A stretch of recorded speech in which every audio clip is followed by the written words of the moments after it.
espíritu nuestros corazones dispuestos están a recibir.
Clamamos a ti.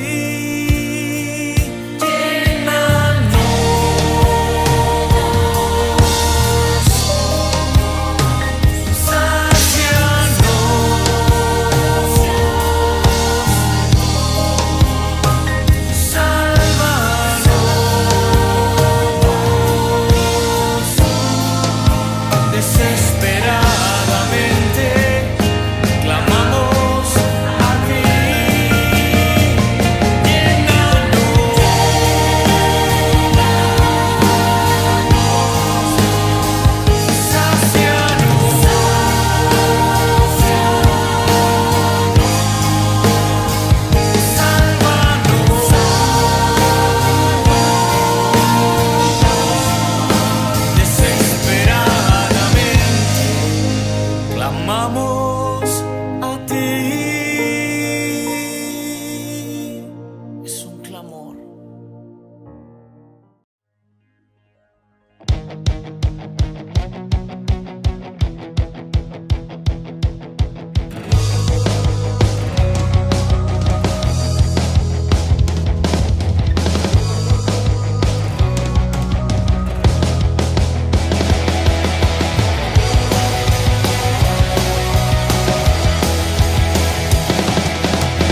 está sentado en un trono, rodeado de ángeles.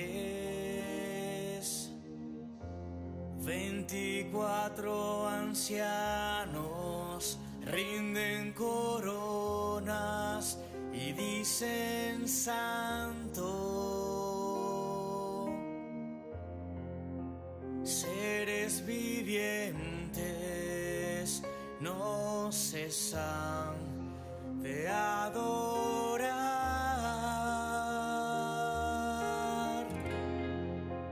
Querubines, serafines, dicen santo.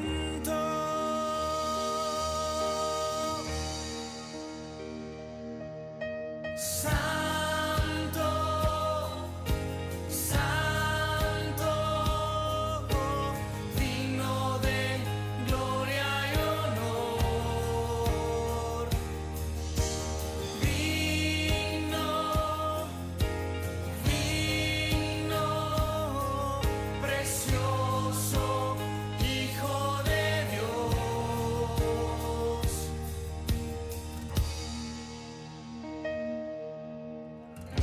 Tú estás sentado en un trono, rodeado de ángeles. 24 ancianos rinden coronas y dicen santo. Seres vivientes no cesan de adorar.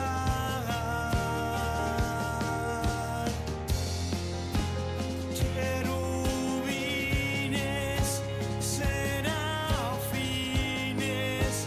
dicen santo. Santo, santo, digno de gloria y honor. Digno, digno, precioso Hijo de Dios. Santo, santo, digno de gloria y honor. Digno, digno, precioso Hijo de Dios. Antes de ti no hay otro Dios. Después de ti no habrá otro Dios. Antes de ti no hay otro Dios. Después de ti no habrá otro Dios.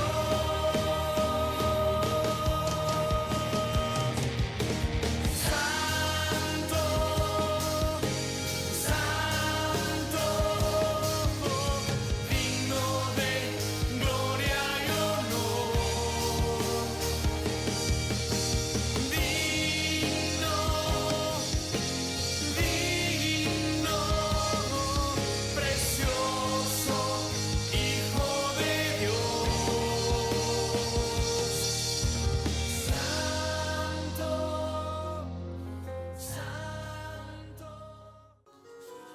Muy buenos días, Centro Cristiano de Valencia. Les saluda María Ángel Nóbrega desde Olot, España. Acá con una ola de calor que tenemos en estos días, pero que estamos bien, gracias a Dios. Yo espero que ustedes también estén muy bien. En este mes estamos hablando sobre el valor de la salvación y en esta corta enseñanza yo te quiero hacer una pregunta y esa pregunta es: ¿cuánto tú crees que vale tu sangre? ¿Por qué? Porque la sangre es tan valiosa que la sangre, si te das cuenta, ni se compra ni se vende. La sangre es donada, se dona a otro ser humano como un acto de bondad. Una vez un paramédico me enseñó esto, me dijo que sangre se repone con sangre, y siempre esas palabras quedaron en mí grabadas, porque él nos explicaba que cuando venía una persona herida que había perdido muchísima sangre, esa persona iba a tener solamente una buena recuperación si le transfundíamos sangre. Si le poníamos solo solución salina, igual podía morir. ¿Por qué? Porque en la sangre está la vida. Y resulta que eso es verdad y es bíblico, y lo vemos en Levítico 17, donde la palabra de Dios nos dice, Levítico 17:11, que la vida de todo ser vivo está en la sangre. Entonces, en el Antiguo Testamento, cuando Dios le dio instrucciones a Moisés, les ordenó que no comieran la sangre porque la vida estaba en la sangre. Cuando leemos Levítico 17:11, se los voy a leer en la traducción Nueva Biblia al Día. Dice así la palabra de Dios: porque la vida de todo ser vivo está en la sangre, y la he dado para que sea rociada sobre el altar en expiación por sus almas. Es la sangre la que hace la expiación, porque en ella está la vida. En el versículo 14 nos dice: la sangre es la vida. Por esto le he dicho al pueblo de Israel que no la coma, porque la vida de todo animal está en la sangre. Entonces aquí podemos ver que Dios había establecido ya, ¿verdad?, que a través de la sangre, que era la vida, era que ellos podían hacer expiación por sus pecados. Pero en ese momento no había venido Jesús, y en ese momento ellos hacían unos sacrificios de animales. Y para nosotros comprender bien el sacrificio de Cristo, nosotros debemos conocer cómo eran esos sacrificios en el Antiguo Testamento, recordando así que Jesús dijo que Él vino a cumplir la ley y no a abolirla. Esto lo dijo en Mateo 5:17, y cuando lo leemos en la traducción Nueva Biblia al Día, nos dice así: no vayan a creer que vine a anular la ley de Moisés y las enseñanzas de los profetas. Al contrario, vine a darles su verdadero significado. Entonces vemos que en Levítico 16:5 la palabra de Dios nos dice así: el pueblo de Israel llevaba 2 machos cabríos para la ofrenda por el pecado y llevaba un carnero para el holocausto. Primero ofrecían el carnero por su pecado y el de la familia. Luego llevaban 2 machos cabríos a la entrada del santuario, y allí echaban suertes para ver cuál era del Señor y cuál quedaba vivo. El que era del Señor era sacrificado como una ofrenda por el pecado, y el que quedaba vivo, el sacerdote ponía las manos sobre la cabeza del animal y confesaba sobre él los pecados y las iniquidades del pueblo de Israel. Depositaba todos los pecados sobre la cabeza del animal y lo enviaba al desierto por medio de un hombre que estaba designado para eso. La Biblia no nos dice más nada. Algunos comentaristas dicen que este animal era llevado al desierto y que lo soltaban allá, pero otras personas dicen que en la antigua cultura judía realmente este animal lo llevaban a un despeñadero. El hombre que guiaba este animal al desierto lo llevaba hasta un despeñadero, donde igual este animal moría. Entonces, si usted se da cuenta, Jesús hizo esto también por nosotros. Él llegó a identificarse con cada persona, así como este animal, ¿verdad?, se identificaba con la persona en aquel momento porque llevaban el animal, y el sacerdote ponía las manos sobre la cabeza del animal y confesaba los pecados, ¿verdad?, del pueblo de Israel, en ese caso de la persona que estaba llevando la ofrenda y de su familia. Jesús también se identificó con nosotros igualmente, ¿verdad?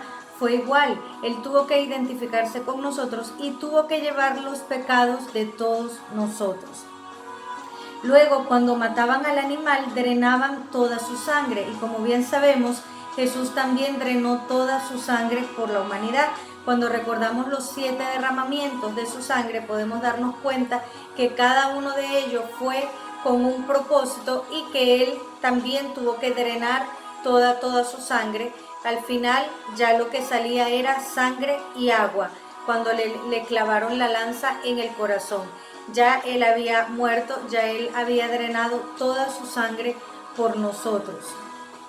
Luego vemos, ¿verdad?, que el sacerdote entonces en aquella época llevaba la sangre al altar y rociaba esa sangre sobre el altar. Nosotros somos ese altar ahora, nosotros somos ese altar y Jesús entonces derramó su sangre para santificarnos y para purificarnos. Luego vemos que el carnero y el macho cabrío que eran ofrecidos en sacrificio para expiación, esos cuerpos eran llevados fuera del campamento. Y cuando leemos en Hebreos 13, 11 y 12 nos podemos dar cuenta que igual Jesús cuando murió no murió en la ciudad, sino murió fuera de la ciudad. Y dice la Biblia, los cuerpos de los animales cuya sangre es llevada por el sumo sacerdote al lugar santísimo como ofrenda por el pecado, son quemados, fuera del campamento. Por lo cual también Jesús, para santificar al pueblo por su propia sangre, padeció fuera de la puerta de la ciudad. Entonces fíjense que Él vino a cumplir y a darle un significado real, y por eso la palabra de Dios nos dice que Él vino a hacer ese sacrificio de una vez y para siempre. Luego, miren lo que sucedía. Ponían un poco de esa carne del sacrificio en el fuego para quemarla. ¿Cuál era el propósito de quemar esa carne? Esa carne al quemarse simbolizaba la transformación de la persona que había llevado la ofrenda, y entonces la carne de este animal era llevada, ese olor era llevado a la presencia de Dios y el Señor recibía ese olor grato, ¿verdad? Ese sacrificio cuando se quemaba hacía un olor que era grato para Dios y Dios lo recibía. Entendiendo esto, nosotros entonces podemos recordar por qué fue que Dios castigó a los hijos de Elí. Porque ellos desconocían las obligaciones del sacerdocio y ellos no respetaban las ofrendas del pueblo, como bien lo dice 1 Samuel 2:13. Y dice la palabra de Dios, el pecado era que cuando alguien estaba ofreciendo un sacrificio, ellos enviaban a un siervo y mientras la carne del animal estaba cociéndose, el siervo metía en el caldero o la olla un tenedor grande de 3 dientes y todo lo que sacaba pertenecía a los hijos de Elí. Si usted se da cuenta, dice aquí la Biblia que mientras la carne estaba cociéndose, o sea, mientras estaba en el proceso, no dejaban que terminara el proceso de la cocción de la carne. Pero otras veces dice que tenían que entregarle la carne antes que fuera cocida, o sea, peor, antes de que empezara a hacerse el sacrificio. Y si el que ofrecía el sacrificio le decía, deja que se queme la grasa primero, que era el olor grato que le llegaba a Dios, el siervo decía, no, dámela ahora o la sacaré a la fuerza. Y por esto fue que Dios se enojó, porque ellos despreciaban las ofrendas y además de despreciar las ofrendas, estaban despreciando a Dios. Pues esto tenía un significado profundo, pues significaba, ¿verdad?, que la persona estaba reconociendo que de verdad quería apartarse del pecado, tenía que esperar a que esta carne se cocinara porque estaba dando a entender de que iba a cambiar, de que iba a transformar, así como la carne cruda se transformaba en cocida. Esta persona quería también dar a entender que él iba a cambiar. Y luego en la etapa final del sacrificio había comunión. Ellos tomaban una parte de la carne que ponían en el fuego a quemar y la quitaban del fuego cuando se cocinaba antes de que se quemara. Y el que hacía la ofrenda se comía esa porción del animal y de ese modo estaba participando de una comida con Dios. Y en ese momento era cuando se llevaba a cabo la expiación entre Dios y él volvía a tener comunión con Dios, pues recordemos que el pecado separa a la gente de Dios, y en aquel tiempo igual también, como el pecado separaba de Dios, entonces ellos no tenían a Jesús que para orar y para decir en el nombre de Jesús y para arrepentirme por medio de la sangre de Cristo, pero entonces ellos de esta forma, ellos se reconectaban con Dios haciendo esta comida y de esa forma había comunión con Dios. ¿Sabe por qué? Porque entre el antiguo pueblo judío la participación de una comida tenía un significado muy profundo y también se creía que compartir una comida con otra persona creaba un vínculo profundo con esa persona, o sea que ellos no compartían la comida con cualquier persona y cuando lo hacían era por algo importante. ¿Ok? Por eso es que cuando ellos iban a casar a alguien, invitaban a esa persona a comer, porque iban a crear un vínculo profundo con esa persona. Entonces fíjense por qué Dios también castiga a los hijos de Eli, porque ellos impedían que la gente llegara a esta parte del sacrificio donde ellos debían hacer esa comida para restaurar su comunión con Dios. Se notaba que los hijos de Eli no estaban claros, no conocían a Dios y eran falta de temor de Dios, eran irreverentes, ¿verdad? Y por eso Dios se enojó y todos sabemos cómo terminaron los hijos de Eli, terminaron muy mal. Entonces hoy día nosotros tenemos también una comida para compartir con Dios y esta comida es la Santa Cena. La Santa Cena viene a ser para nosotros esa comunión y es tan poderosa porque nosotros estamos allí también compartiendo una comida con Dios y recordemos que la palabra de Dios nos dice en 1 Corintios 11 del versículo 24 al 27 que Jesús, habiendo dado gracias, dice que partió el pan y dijo: esto es mi cuerpo a favor de vosotros. Esto es mi cuerpo, o sea, Él les estaba diciendo, ¿verdad? Esto representa mi cuerpo. ¿Por qué? Porque fíjese, antiguamente la gente comía de la carne del animal para participar de la comida con Dios. Ahora era Jesús el que estaba muriendo. Murió una sola vez y para siempre. Y obviamente ellos no iban a comerse, ¿verdad? La carne de Jesús literal, pero Jesús les dejó unos símbolos proféticos y le dijo: cuando ustedes tomen este pan es mi cuerpo a favor de ustedes. Continúen haciéndolo en memoria de mí. Y luego dice: asimismo también la copa después de haber cenado, les digo: esta copa es el nuevo pacto en mi sangre. Había un pacto anterior, pero esto iba a significar el nuevo pacto en la sangre de Jesús, que sabemos que la sangre de Jesús, dice la Biblia que es la sangre que importa más, es la más valiosa, pues la sangre de Cristo tiene poder sobre todo, sobre toda sangre, aún sobre la sangre de Abel. Dice la Biblia que es más poderosa que la sangre de Abel, ¿no? Entonces dice: esta copa es el nuevo pacto en mi sangre. Si tú habías hecho un antiguo pacto con otros dioses ajenos, yo quiero decirte que cuando tú tomas esta cena y tomas esta copa, es el nuevo pacto en su sangre, y este pacto hace contigo un pacto mayor que cualquier pacto que tú hayas hecho con un brujo, con un hechicero, con un santero. Hace un pacto mayor que cualquier pacto que aún hayan hecho tus padres cuando te consagraron a alguna virgen. Y por eso es que es tan importante esto, porque se rompe todo pacto, todo diseño anterior, y nosotros podemos entrar en un nuevo pacto con Él y vivir la vida abundante que Jesús tiene para nosotros. Y dijo: continuad haciendo esto en memoria de mí todas las veces que la bebáis. Hay otra versión que nos dice que continuemos haciendo esto en memoria de Él, y dice: para que lo anuncien. ¿A quién lo anunciamos? Lo estamos anunciando a las tinieblas, le estamos recordando a las tinieblas que nosotros sabemos y entendemos que ese es el cuerpo de Jesús que fue molido por nosotros, que es valioso para nosotros, porque cuando Él murió, Él fue a los infiernos, a las regiones de cautividad, y Él allí tomó las llaves del infierno, del Hades, y Él recuperó para la iglesia la autoridad que había perdido Adán cuando le dio el derecho de propiedad al enemigo por causa del pecado. Entonces es tan importante esto, y por eso Él dice: hagan esto en memoria de mí. Dice: todas las veces que la bebáis, todas las veces hagamos memoria de esto. Fíjense que no hay una fecha. Las iglesias hacen estructuras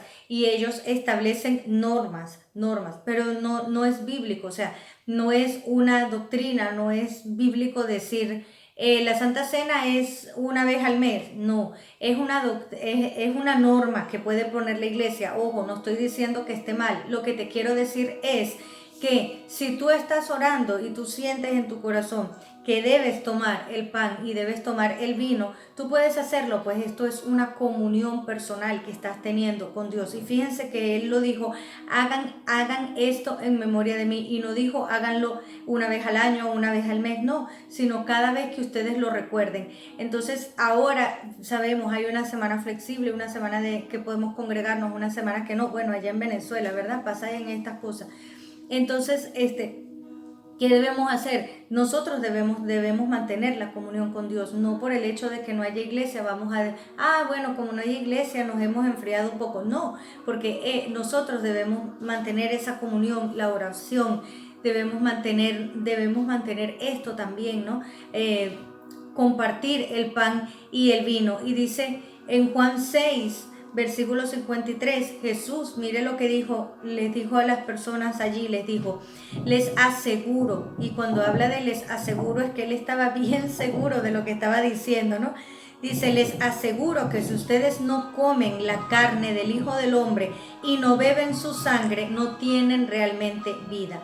Entonces él nos deja estos símbolos proféticos para que nosotros podamos entender de que nosotros debemos hacer esto. Nosotros debemos sí recordar lo que Él hizo por nosotros, recordar que hay poder y que cuando nosotros estamos comiendo esa carne y tomando esa sangre que es el pan y el vino, nosotros estamos teniendo la vida de Cristo dentro de nosotros. Y en el momento que nosotros estamos tomando ese vino que representa su sangre, nosotros allí podemos decir, Señor, este vino que estamos tomando que representa tu sangre hace un nuevo pacto en mi vida. Yo rompo todo pacto, yo me desato de todo pacto que haya hecho con las tinieblas y yo entro a este nuevo pacto contigo. Y también creo que tu sangre es la vida y al entrar en mi vida trae vida a mi cuerpo. Y toda enfermedad y todo espíritu de enfermedad debe salir en el nombre de Jesús, porque está entrando la vida de Jesús y el poder de resurrección que levantó a Jesucristo de entre los muertos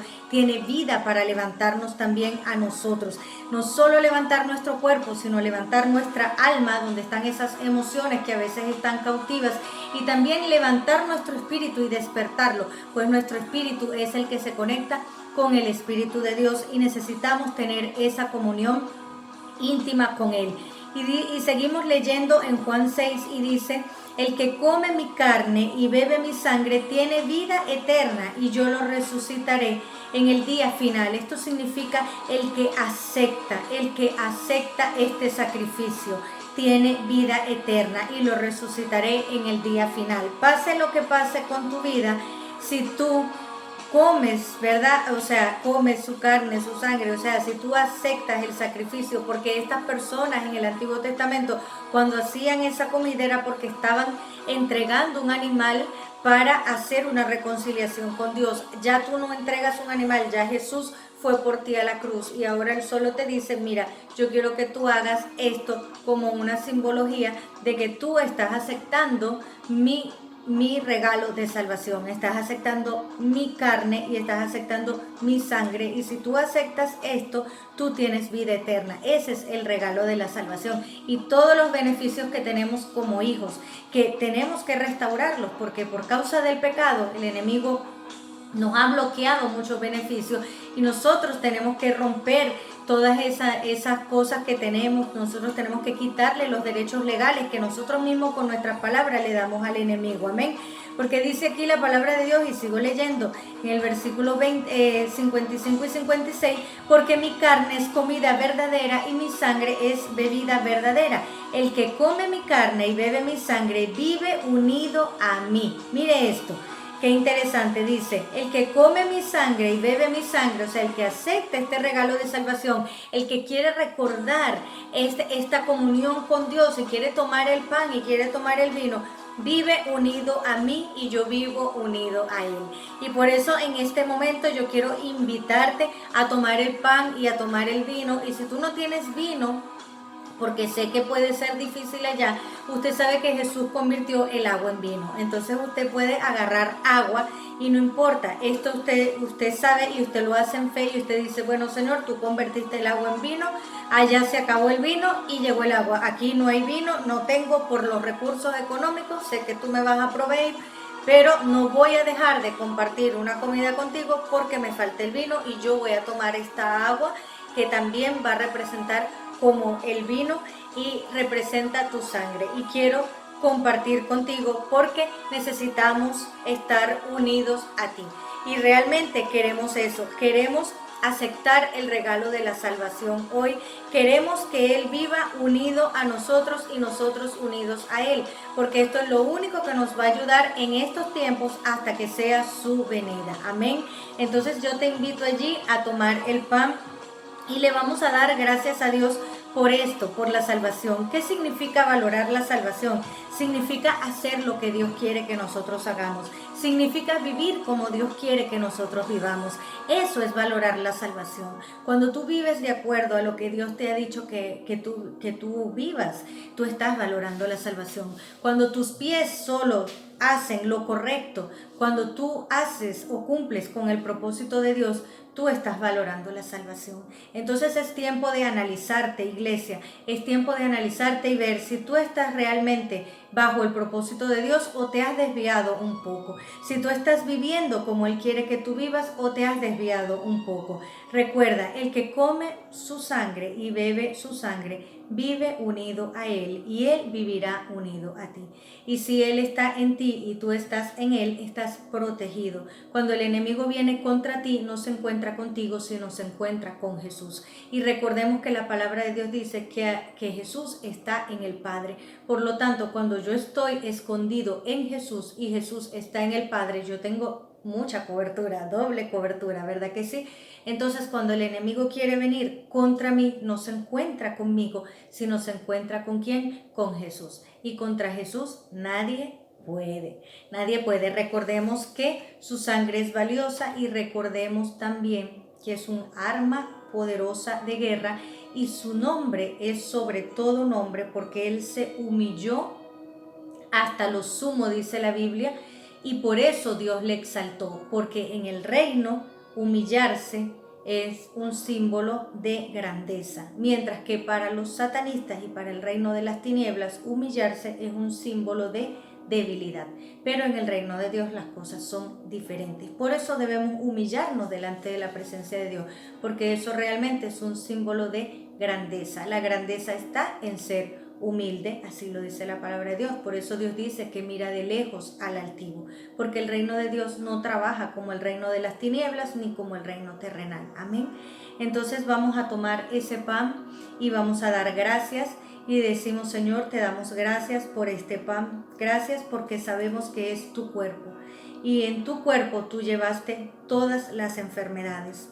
Y hoy, Señor, presento mi cuerpo delante de ti. Mi cuerpo que está enfermo, lo presento delante de ti. Y pueda mencionar allí la enfermedad que usted tiene y puede decirle: Señor, sé que tu cuerpo fue azotado y latigado para que yo recibiera la sanidad. Y tú drenaste toda tu sangre para que yo recibiera sanidad en mi cuerpo, pero también recibiera sanidad en mi alma. Y por eso hoy yo tomo y comparto esta comida contigo. Quiero tener comunión. Y quiero que tú estés unido a mí y yo estar unido a ti. En el nombre de Jesús podemos comer el pan.